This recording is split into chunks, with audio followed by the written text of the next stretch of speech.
এই বাংলাদেশের একটা কোম্পানি আছে যার নাম হলো ওয়ালটন। জোরে বলেন নাম কি? এই ওয়ালটন কোম্পানি একটা নাটক বের করেছে যার নাম হলো রূপান্তর। কি নাম বলেছি?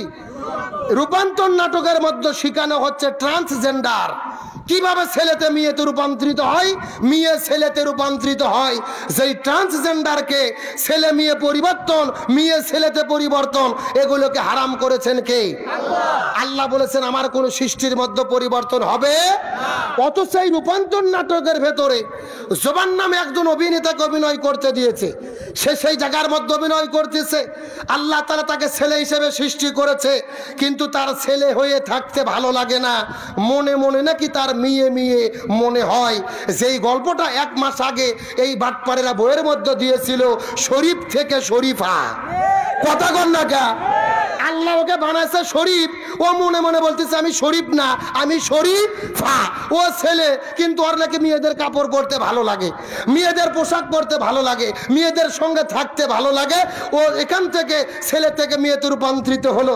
একই রকম ভাবে এই রূপান্তর নাটকের ভেতরে এই জোবান নামক অভিনেতা, যদিও সে ছেলে, ও ছেলের ভ্যাস ভাত দিয়ে মেয়েতে রূপান্তরিত হয়ে যুবকদেরকে বুঝাইতে চাচ্ছে তোমরাও যদি ছেলে থেকে মেয়ে হতে চাও হতে পারবে। নাউজুবিল্লাহ বলেন। এখন বলেন, এমন কোন মেসেজ যদি বাংলাদেশের কোন নাটকের মধ্যে দেওয়া হয়, ওই নাটক কি বাংলাদেশে চলতে পারবে? ওই নাটক কি চলতে দেওয়া হবে? একটা কথা খুব ভালো করে বোঝার চেষ্টা করবেন, 90% মুসলমানের দেশে আমরা ওয়ালটনকে বলবো, এই ওয়ালটন কোম্পানি এদেরকে স্পন্সর করেছে, এই নাটক তৈরি করার জন্য টাকা দিয়েছে, এই সমস্ত অভিনেতাদের খরচ বহন করেছে। আমরা বলতে চাই, এই বাংলার জমিনে ট্রান্সজেন্ডার যারা প্রমোট করবে, এই বাংলার জমিনে সমকামিতা যারা প্রমোট করবে, ইসলাম বিদ্বেষী কোনো কাজকে যারা প্রমোট করবে, তোমরা যদি এখান থেকে সাবধান হয়ে ফিরে না আসো, বাংলার মুসলমানেরা তোমাদেরকে বয়কট করতে বাধ্য হবে। তার কারণ ভালো করে বুঝবেন, ওয়ালটনের সঙ্গে আমাদের কোনো শত্রুতা নেই। আমি হুজুর মানুষ, আমার বাড়িতে যত পণ্য আছে সবই ওয়ালটনের। এসি লাগাইছি ওয়ালটনের, ফ্রিজ কিনেছি ওয়ালটনের, আম্মাকে মনিটর কিনে দিয়েছি ওয়াচ শোনার জন্য, টেলিভিশন সেটাও ওয়ালটনের। আমার বাসায় ওয়ালটন ছাড়া কোনো পণ্যই নেই। আমরা ওয়ালটনকে কেন ভালোবাসি? ওয়ালটন হলো দেশের পণ্য। কথা কন না কে?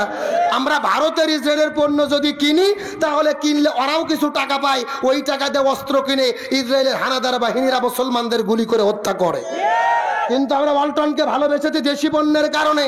কিন্তু ওয়ালটনকে সাবধান করতে চাই, আপনাদের কোম্পানি প্রচার হয়েছে, উন্নয়ন করেছেন, বাংলাদেশের সেরা কোম্পানি হচ্ছেন, আমরাই ভালোবাসা দিয়েছি।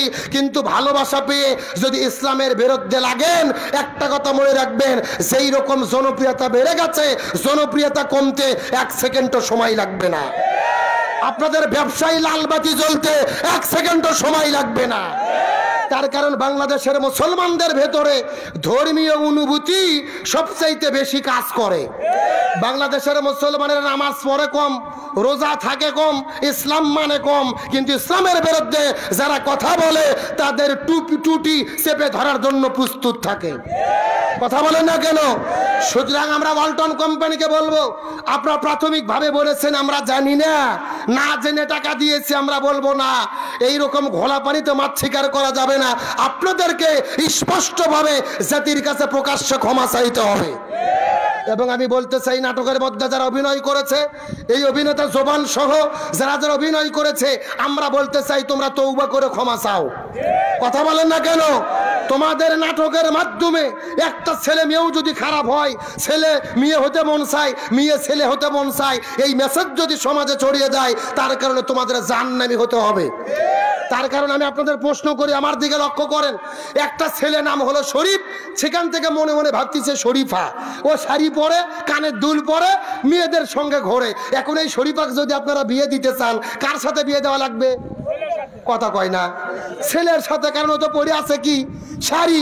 এখন শাড়ি পরালা শরীফাকে যদি বিয়ে দেন, একটা ছেলের সঙ্গে বিয়ে দিলেন, বাসর ঘর যেয়ে দেখতেছে কি, বর দেখতেছে কি, আরে বিয়ে করলাম শরীফা, কাপড় খুলে দেখি শরীফ। এ কথা কন না কে? তার কারণ যদিও ওপরে ওপরে শাড়ি পরে আছে, ভেতরে ভেতরে মেশিন ইঞ্জিন কি। আমার ভাই হাসার জন্য বলি নাই, ভালো করে বুঝবেন।